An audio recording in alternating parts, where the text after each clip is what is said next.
Welcome to the HR Spoonfuls podcast, brought to you by Andera HR, the home of helpdesk4hr.com and AI for HRhub.com, where you can find assistance from qualified human resources professionals and learn about all things related to the use of artificial intelligence solutions for your HR department. Now listen in as your AI-driven hosts, Alex and Ivy, discuss interesting and current human resources topics, one spoonful at a time.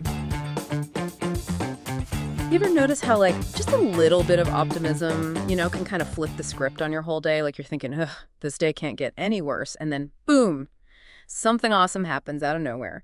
Got me thinking, what if there was a way to, tap into that positive energy, but on purpose?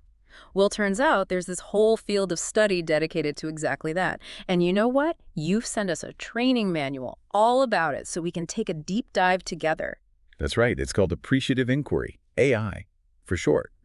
And you hit the nail on the head. It's not about, putting on a fake smile and pretending everything's peachy. This is about approaching challenges in a whole new way. So no toxic positivity then. Got to keep it real, right? Absolutely. AI is all about acknowledging the good, the bad, the whole shebang. But instead of letting the problems drag you down, it's about using your strengths, your past wins, to make positive change happen. Okay, now that's something I can get behind. But how does it actually work? Well, this training manual you sent over is like a treasure chest of practical techniques. For example, it talks about shifting your mindset from what's wrong to what's right. So kind of like the whole glass half full thing. Yeah, you got it, but it goes way deeper than that. Yeah. It's about making a conscious choice to zero in on your strengths, on the things that are working, even when you're knee-deep in challenges. It's like, think about when you're teaching a kid to ride a bike. Okay, yeah. You could focus on every time they tumble. Yeah. Right? Or you could celebrate those wobbly little victories every second they manage to stay upright. Yeah, that makes sense. I mean, focusing on the falls would probably make anyone too scared to get back on the bike, right? Exactly. And that's AI in a nutshell. Instead of dwelling on the setbacks, we analyze what's already working and figure out how to do more of that. The manual actually calls it reverse engineering your wins. Reverse engineering your wins. Never thought about it like that. It's about hitting that pause button after a win and asking yourself, what did I do to make this happen? Can I use those same moves somewhere else in my life? So it's like building your own personal success strategy based on what already works for you. Exactly. And get this manual even breaks down specific phrases that can totally sabotage your progress. Wait, really? Like what? Well, they pinpoint 5: just, try, can't, impossible, and someday. Those seem like pretty normal words, though. What's so bad about them? They seem innocent enough, right? But each one, it's like it chips away at your confidence and opens the door to excuses. Think about it. How often do you hear or say stuff like, I'll just try, or it's impossible? Whoa. Yeah, you're right when you put it like that. It's like we're setting ourselves up for failure from the get-go. Exactly. That's why the manual pushes for swapping those self-sabotaging phrases with language that's more action-oriented, with timelines that are actually doable. So instead of, I'll try to get that report done, you'd say, I'll have that report finished by Thursday afternoon. So it's about taking charge, being clear about what you intend to do. Man, that's powerful stuff. So we've ditched the negative self-talk, but what's next? Where do we go from here? All right, so once you've cleared out that mental clutter, you need a framework, a roadmap for actually applying AI. And guess what? This manual doesn't just give you one, it gives you 2. We've got the 4 Ds and the 4 Is. Okay, now you've got me intrigued. Let's start with the 4 Ds. What are we talking about here? The 4 Ds: discover, dream, design, deliver. They're your guide for personal and team growth. It's about taking that big, scary goal and breaking it down into steps you can actually wrap your head around. So that first D, discover, that's all about taking stock, looking at what you're already your strengths, your past wins. Like say you're about to tackle this huge project at work, right? Instead of freaking out about how massive it is, you hit pause for a sec. Ask yourself, when have I crushed a challenge like this before? What made that a win? That's so smart. We never do that, do we? We just jump right into the deep end without looking back at what worked before. Right. But when you actually stop and think about those past successes, you start to see a pattern. You start to unlock your own personal recipe for success, So it's like figuring out what your superpowers are and then figuring out how to use them in new situations. Boom. Exactly. And once you've tapped into that well of past wins, then you move on to the dream phase. This is where you let loose, no limits, no self-doubt, and just imagine exactly what you want to achieve. Okay, so you're saying it's like giving yourself permission to dream big, to Or imagine the best possible outcome. exactly. You got to create that vision, that thing that's going to light your fire and keep you going. Okay, I'm with you. That makes total sense. But what happens after the dreaming? How do you actually turn those dreams into something real? That's where design comes in. This is where you start mapping out the plan, breaking that big, hairy, audacious goal into bite-sized chunks you can actually handle. So like building a roadmap, right? One step at a time. You got it. And finally, you hit the deliver phase. This is where you put that plan into action, where those dreams become reality. I love how practical this is. It's not just about positive thinking, it's about taking action. But you mentioned there was another framework too, right? The 4 I's. Right. So the 4 Ds, those are more about you, your team, growing. But the 4 I's, initiate, inquire, imagine, innovate. Those are your tools for bringing AI to your whole company, your organization. Okay, so how do those 4 I's actually work in like a company setting? Well, it usually starts with the leaders, right? Mm. They're the ones who initiate the whole thing. They decide, we're doing this AI thing. We're going to build a more positive, more appreciative culture. So it's like a top-down commitment to making a change. Exactly. And then comes the inquire phase.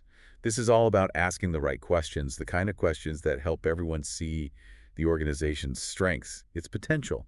So instead of what's broken, it's more like what's working well and how can we do more of that? I bet those kinds of questions are so eye-opening, especially at work where everyone's always focused on problems. Oh, absolutely. Mm. And this leads right into imagine. Mm.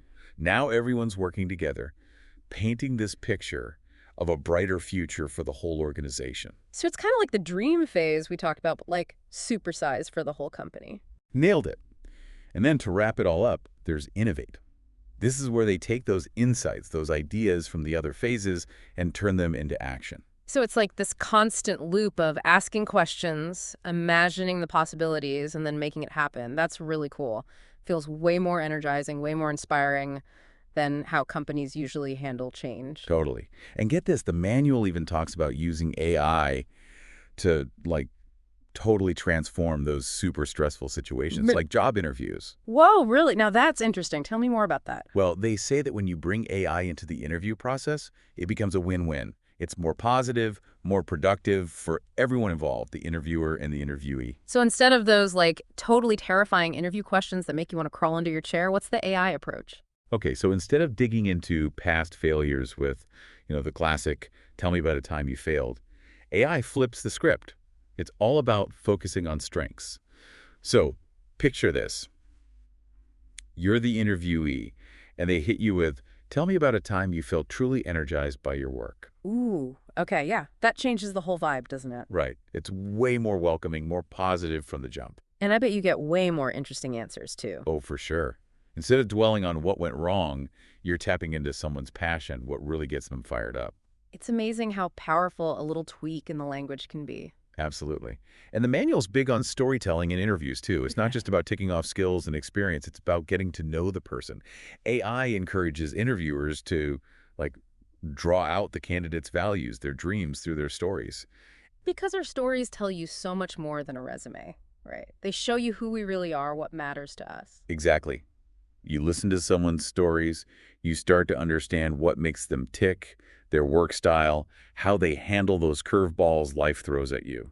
This has been so eye-opening. We've been talking about how AI helps you make positive changes out there in the world, right? Your job, your relationships, even those scary job interviews. But what about, like, inside your own headspace? Does the manual touch on any of that? Oh, yeah, definitely. In fact, it gets into some really cool stuff. They talk about anticipatory reality and positive imagery. Yeah. It's all about, like, training your mind to create the experiences you want. Okay, now those sound interesting. Let's break it down. What's anticipatory reality all about? So it's based on this idea that what you expect, you kind of invite into your life. Like if you're always waiting for the other shoe to drop, you're more likely to, well, find that shoe dropping on your foot. But if you can train your brain to anticipate good things, positive outcomes, you're actually increasing your chances of success. So it's like you're creating your own luck, but with intention. Exactly. And it's not about being naive, pretending there are no bumps in the road. It's about facing those challenges head on, but with this, like, inner confidence, Yeah. this belief that you've got what it takes to create a positive outcome. That makes a lot of sense. And how does positive imagery fit in? Positive imagery, that's your secret weapon for shaping your reality. It's about getting crystal clear in your mind, picturing yourself crushing it in those tough situations. That's what's like mental rehearsal. Well, But for real life. exactly. Think about Olympic athletes, right? They visualize themselves winning gold. It's not just wishful thinking. That's them using their minds to prep for success. Wow, that's powerful stuff. And the coolest part is, anyone can do it. Big presentation at work, a tough conversation you've been putting off, you can use it for anything. Absolutely. It's about shifting your focus, ditching the fear and doubt, and stepping into your power, And the more you practice, the easier it gets. It becomes second nature. This deep dive has been incredible. It seems like appreciative inquiry, it's not just a bunch of tools, it's a whole different way of seeing the world. 100%. And the best part is, it's available to everyone. It's about choosing to focus on the good, learning from your wins, and facing challenges with curiosity and an open mind. Couldn't have said it better myself. This manual you shared, it feels like just the beginning, like a little taste of appreciative inquiry. Oh, it definitely is. There's a whole universe of AI out there to explore. But even these basic principles we talked about today, they can totally change how you experience life, how you connect with other people. I'm feeling super inspired to try some of these techniques myself. So for our listeners who are ready to dive deeper into appreciative inquiry, where should they start? Well, this training manual you sent is a goldmine. Seriously. It's packed with even more insights, exercises, real-world examples. And I have a feeling this isn't the last time we'll be talking about AI on the show. This is the kind of stuff that deserves a revisit, don't you think? Too good not to share. Totally agree. This is a conversation that can keep evolving.